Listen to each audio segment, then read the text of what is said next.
ಸರ್ವವ್ಯಾಪ್ತ ಗುಣಾತೀತ ನಿರ್ವೀಕರ ನಿರಂಜನ ಪೂರ್ಣಬೋಧೋಚಿತಾನಂದ ತಸ್ಮೈ ಶ್ರೀ ಗುರವೇ ನಮಃ. ಓಂ ಬ್ರಹ್ಮ ಬ್ರಹ್ಮಸ್ಪತಯೇ ನಮಃ. ರಹ ಓಂ.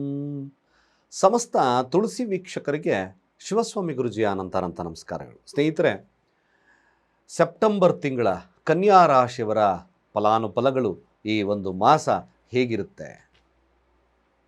ಈ ಕನ್ಯಾ ರಾಶಿಯವರಿಗೆ ನಷ್ಟದಲ್ಲಿರ್ತಕ್ಕಂಥ ಬುಧ ತನ್ನದೇ ಆಗಿರ್ತಕ್ಕಂಥ ರಾಶಿಗೆ ಪ್ರವೇಶ, ರಾಜಯೋಗ. ಯಾವುದರಲ್ಲಿ ಎಚ್ಚರಿಕೆ ಇರಬೇಕು? ಇದು ನೀವು ನೋಡಬೇಕಾಗಿರತಕ್ಕಂಥ ವಿಚಾರ. ಎಲ್ಲ ಮಾಡ್ತೀನಿ ಗುರುಗಳೇ, ಗುರುಬಲ ಇದೆ, ಎಲ್ಲ ಮಾಡ್ತೀನಿ, ಏನು ಉಳಿತಾ ಇಲ್ಲ, ಶೂನ್ಯ ಆಗ್ತಿದೆ, ಬರ್ತದೆ ಹೋಗ್ತದೆ, ಅನೇಕ ಬಾಧೆಗಳು, ಗುರುಬಲ ಇದೆ. ವಾಟ್ ಈಸ್ ದ ಯೂಸ್ ಕೇಳ್ತಾ ಇದ್ದೀರಾ ಕನ್ಯಾ ರಾಶಿಯವರು. ಲಗ್ನದಲ್ಲಿ ನೀಚನಾಗಿರ್ತಕ್ಕಂಥ ಶುಕ ದಾಂಪತ್ಯದಲ್ಲಿ ಸಮಸ್ಯೆಯನ್ನು ಮಾಡಿರ್ತು, ಎದುರಾಳಿಗಳಿಂದ ಸಮಸ್ಯೆಯನ್ನು ಮಾಡಿರ್ತು, ಕೆಲಸಗಾರರಿಂದ ಸಮಸ್ಯೆಯನ್ನು ಮಾಡಿತ್ತು. ಇವೆಲ್ಲ ವಿಚಾರಗಳಿಂದ ತನ್ನದೇ ಆಗಿರ್ತಕ್ಕಂಥ ಕ್ಷೇತ್ರಕ್ಕೆ ಬುಧನ ಒಂದು ಪಾದಾರ್ಪಣೆ ನಿಮ್ಮ ಬುದ್ಧಿಶಕ್ತಿ ತೀಕ್ಷ್ಣವಾಗಿ ವರ್ಕ್ ಆಗ್ತದ.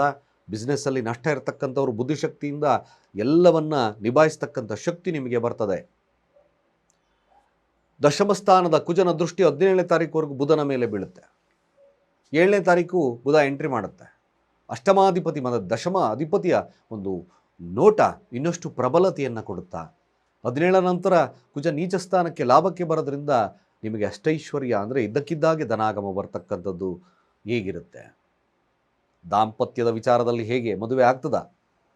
ಕಂಕಣ ಬಾಲ್ ಲಭ್ಯವಾಗುತ್ತೆ. ಸಪ್ತಮಾಧಿಪತಿ ಲಾಭದಲ್ಲಿ ನಡೀತಾ ಇರೋದ್ರಿಂದ, ಲಾಭದಾಧಿಪತಿ ದೃಷ್ಟಿಯನ್ನು ಶನಿ ಮೇಲೆ ಬಿಟ್ಟಿರೋದ್ರಿಂದ ಮದುವೆ ವಿಚಾರದಲ್ಲಿ ಹೇಗೆ, ದಾಂಪತ್ಯದ ವಿಚಾರದಲ್ಲಿ ಹೇಗೆ, ಕೆಲಸದ ವಿಚಾರದಲ್ಲಿ ಹೇಗೆ ಕನ್ಯಾ ರಾಶಿಯವರ ಈ ಮಾಸದ ಭವಿಷ್ಯ ಸೆಪ್ಟೆಂಬರ್ ಏನು ಕೊಡ್ತದೆ?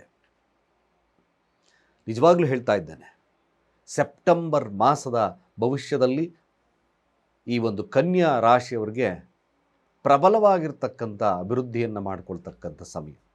ವಿದೇಶ ಪ್ರಯಾಣ ಹಾಗೂ ಕೂಡ ಆತ್ಮಾವಲೋಕನ, ಆಧ್ಯಾತ್ಮಿಕತೆ ಎಲ್ಲ ವಿಚಾರದಲ್ಲೂ ಶುಭವನ್ನು ಕೊಡ್ತಕ್ಕಂಥದ್ದು ಸತ್ಯ.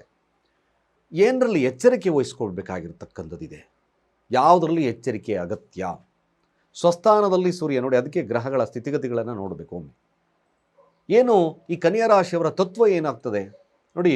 ರಾಶಿಗೆ ರಾಶಿ ಅಧಿಪತಿ ಅಂದರೆ ಬುಧ ಉಚ್ಚನಾಗಿ ಬರ್ತಾ ಇದ್ದಾನೆ 7ನೇ ತಾರೀಕು. ವಾರದ ಪ್ರಾರಂಭ ಅನಿಸುತ್ತೆ, ಯಾಕೋ ಬೇಜಾರಾಗ್ಬಿಟ್ಟಿದ್ಯಪ್ಪ, ಏನು ಮಾಡಿದ್ರು ಕೂಡ ಸಮಸ್ಯೆನೇ ಇರ್ತದೆ. ಇವೆಲ್ಲ ನೀವು ಕೇಳ್ತಾ ಇದ್ದೀರಾ. ಅಫ್ಕೋರ್ಸ್ ಈ ಮಿಥುನ ರಾಶಿ, ಕನ್ಯಾ ರಾಶಿ ಈ ಒಂದು ವಿಚಾರಗಳಿಗೆ ತೆರೆ ಎಳಿತಕ್ಕಂಥ ಕಾಲ ಇದಾಗುತ್ತೆ. 7ನೇ ತಾರೀಕು ತನ್ನದೇ ಆಗಿರ್ತಕ್ಕಂಥ ಕ್ಷೇತ್ರಕ್ಕೆ ಬರುತ್ತೆ. ಸೂರ್ಯ ಕೇತು 12ರ ಸ್ಥಾನದಲ್ಲಿರುತ್ತೆ. ಗುರು ಮತ್ತು ಕುಜ 11, 10 ಈ ಒಂದು ಅನುಪಾತದಲ್ಲಿ ನಡೀತದೆ. ಹಾಗೂ ಶುಕ್ರ ತನ್ನದೇ ಆಗಿರ್ತಕ್ಕಂಥ ರಾಶಿಯಲ್ಲಿ ಕೂತಿದ್ದಾನೆ, 9ರ ಅಧಿಪತಿ ಮತ್ತು ಧನಾಧಿಪತಿ. ಶನಿ ಸಪ್ತಮದಲ್ಲಿ ವಕ್ರನಾಗಿದ್ದಾನೆ. ಅದೇ ರೀತಿಯಾಗಿ 6ರ ಸ್ಥಾನದಲ್ಲಿ ರಾಹು ಇದ್ದಾನೆ. ಮೊದಲು ವಿಚಾರವಾಗಿ ನೋಡೋದಾದರೆ, ಏನು ಸಂಕಷ್ಟಗಳು, ಬಾಧೆಗಳು, ಶತ್ರುವಿನ ಕಾಟ ಇವೆಲ್ಲವನ್ನು ಎದುರಿಸ್ತಕ್ಕಂಥ ಕನ್ಯಾ ರಾಶಿಯಲ್ಲಿರ್ತಕ್ಕಂಥವ್ರಿಗೆ ನಷ್ಟದಲ್ಲಿತ್ತು, ಆರೋಗ್ಯದಲ್ಲಿ ಸಮಸ್ಯೆ ಇತ್ತು, ಅಧಿಕಾರದಲ್ಲಿ ಕೂಡ ಒತ್ತಡ ಇತ್ತು. ಖಂಡಿತವಾಗಿ ಇವೆಲ್ಲ ಕೂಡ ಉಪಶಮನವಾಗೋದು ಸತ್ಯ. ಏನು ಕನ್ಯಾ ರಾಶಿ ಸೆಪ್ಟೆಂಬರ್ ಮಾಸ ಬುಧನ ತತ್ವ ಆಧಾರವಾಗಿ ನೋಡೋದಾದರೆ ಗಣಪತಿಯ ಅನುಗ್ರಹ ಸಿಗ್ತಕ್ಕಂಥ ವಾರ ಕೂಡ ಕನ್ಯಾ ರಾಶಿಯವರಿಗೆ ಲಭ್ಯವಾಗುತ್ತೆ. ವಿದ್ಯಾರ್ಥಿಗಳಿಗೆ ನಾವು ನೋಡಿದಾಗ ಅದ್ಭುತವಾಗಿರ್ತಕ್ಕಂಥ ಭೂಮಿಯ ವಿಚಾರದಲ್ಲಿ, ತಾವು ವಿದ್ಯಾಭ್ಯಾಸದ ವಿಚಾರದಲ್ಲಿ, ಮನೆ ಕಟ್ತಾ ಇದ್ದೀರಾ ಆ ವಿಚಾರದಲ್ಲೂ ಕೂಡ ಯಶಸ್ಸು ಲಭ್ಯ ಸತ್ಯ. ಹಣಕಾಸಿನ ವಿಚಾರ, ಕುಟುಂಬದ ವಿಚಾರ ಎರಡೂ ನೋಡಿದಾಗ ಕುಟುಂಬದಲ್ಲೂ ಕೂಡ ನಿಜವಾಗ್ಲೂ ಸಾಮರಸ್ಯ. ಏನು ಈ ಕುಜ ದಶಮದಲ್ಲಿದ್ದ ಸಮಸ್ಯೆ ಇರ್ತಕ್ಕಂಥವ್ರಿಗೆ ಶುಕ್ರನ ಅನುಗ್ರಹ, ಕುಜನ ಅನುಗ್ರಹ ಎರಡೂ ಸಿಕ್ಕಿ ಹಣಕಾಸು ಅಭಿವೃದ್ಧಿ, ಬರಬೇಕಾಗಿರ್ತಕ್ಕಂಥ ಹಣ ಲಾಭಕ್ಕೆ ಬರ್ತದೆ, 100% ಬರುತ್ತೆ. ಏನು ಸ್ಟಕ್ ಆಗಿರ್ತಕ್ಕಂಥ ಹಣ ಇದೆಯೋ ಕನ್ಯಾ ರಾಶಿಯವ್ರಿಗೆ ಖಂಡಿತವಾಗಿ ಲಾಭ ಲಭ್ಯತೆ ಇರುತ್ತೆ. ಯಾರು ಕನ್ಯಾ ರಾಶಿಯಲ್ಲಿದ್ದೀರೋ ತಮ್ಮ ಕುಟುಂಬದ ಮೇಲೆ ವಿಶೇಷವಾಗಿರ್ತಕ್ಕಂಥ ಕಾಳಜಿಯನ್ನು ವಹಿಸ್ತೀರ ಕೂಡ. ಬಟ್ ಒಂದು ನಾನು ಅಂತಕ್ಕಂಥ ಅಹಮ್ಮನ್ನು ಸ್ವಲ್ಪ ತ್ಯಾಜ್ಯವನ್ನು ಮಾಡಿ. ಶನಿಯ ದೃಷ್ಟಿ ಬಿದ್ದಿರೋದ್ರಿಂದ ಸ್ವಲ್ಪ ಮಟ್ಟಿಗೆ ಕೂಲಾಗಬಹುದು. ಆದರೆ ಲಗ್ನದಲ್ಲಿ ಲಗ್ನಾಧಿಪತಿ ಇದ್ದಾಗ ನಾನು ಮಾಡಿದ್ದು ಅಂತಕ್ಕಂಥದ್ದು ಇರುತ್ತೆ. ಅದನ್ನು ಸ್ವಲ್ಪ ಕಡಿಮೆ ಮಾಡಿಕೊಳ್ಳಿ. ಇದು ಒಳ್ಳೆಯದಲ್ಲ. ಇದು ಸ್ವಲ್ಪ ಮಟ್ಟಿಗೆ ನಿಮಗೆ ಸಮಸ್ಯೆಯನ್ನು ಕೊಡುತ್ತೆ. ಬೆಳಗ್ಗೆ ತೃತೀಯಾಧಿಪತಿ ದಶಮದಲ್ಲಿ ಸಂಚಾರವನ್ನು ಮಾಡುತ್ತೆ. ಕಷ್ಟಪಟ್ಟಿದ್ದಕ್ಕೆ ಸ್ವಲ್ಪ ಫಲವಾಗ್ತದೆ, ಹಾಗೆ ಲಾಭಕ್ಕೆ ಬರುತ್ತೆ. ಅಲ್ಲೂ ಕೂಡ ಈ ಭಾತೃತ್ವ, ಕಷ್ಟದಿಂದ ಮಾಡಿರ್ತಕ್ಕಂಥ ಕೆಲಸಗಳು ಲಾಭವನ್ನು ತರುತ್ತೆ, ಮ್ಯಾಕ್ಸಿಮಮ್ ಕೊಡುತ್ತೆ. ಆರೋಗ್ಯದ ವಿಚಾರದಲ್ಲಿ ಸಮಸ್ಯೆ ಇರ್ತಕ್ಕಂಥವ್ರಿಗೆ ಆರೋಗ್ಯ ಉಪಶಮನ ಖಂಡಿತ ಆಗುತ್ತೆ. ತಮ್ಮ ಬುದ್ಧಿಶಕ್ತಿಯಿಂದ ಅನೇಕ ಕೆಲಸ ಕಾರ್ಯಗಳಲ್ಲಿ ಯಶಸ್ಸನ್ನು ಸಾಧಿಸ್ತಕ್ಕಂಥ ದಿನವಾಗ್ತದೆ, ಒಮ್ಮಂದ್ರೆ ಮಾಸವಾಗ್ತದೆ. ಬೆಳಗ್ಗೆ ಪಂಚಮಾಧಿಪತಿ ಸಪ್ತಮದಲ್ಲಿ ಸಂಚಾರವನ್ನು ಮಾಡುತ್ತೆ. ಸಂಗಾತಿಯೊಟ್ಟಿಗೆ ಪ್ರೀತಿ ಬಾಂಧವ್ಯ ಸ್ವಲ್ಪ ಕೊರತೆ ಆಗ್ತಕ್ಕಂಥದ್ದು, ಆದರೂ ಕೂಡ ಒಂದು ಗುರುವಿನ ಅನುಗ್ರಹ ಇರೋದ್ರಿಂದ ಶುಭವಾಗ್ತಕ್ಕಂಥದ್ದು. ತನ್ನದೇ ಆಗಿರತಕ್ಕಂಥ ರಾಶಿಯನ್ನು ನೋಡುತ್ತೆ.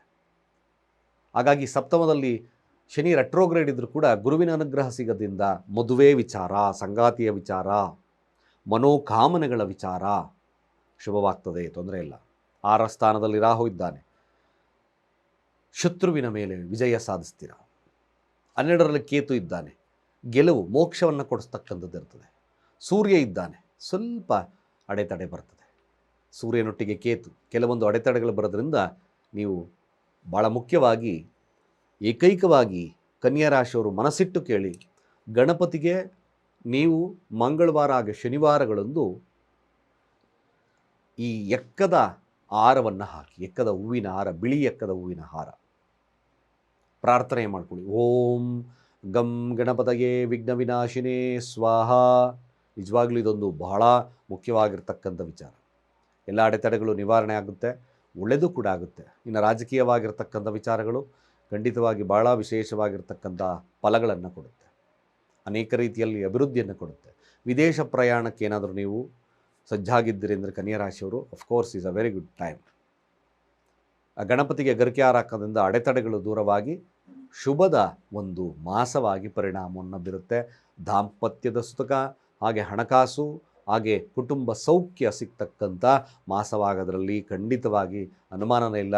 ಅಹಮ್ಮನ್ನು ಬಿಟ್ಟು ಧ್ಯಾನಾಸಕ್ತರಾಗಿ ನಾನು ಅನ್ನೋದಕ್ಕಿಂತ ನೀನು ಅಂತಕ್ಕಂಥ ಕೆಲಸವನ್ನು ಮಾಡಿ. ಕನ್ಯಾ ರಾಶಿಯವರಿಗೆ ಖಂಡಿತ ಶುಭವಾಗುತ್ತೆ, ಒಳ್ಳೆಯದು ಕೂಡ ಇದೆ. ಶುಭವಾಗಲಿ, ನಿಮ್ಗೆ ಒಳ್ಳೆಯದಾಗಲಿ.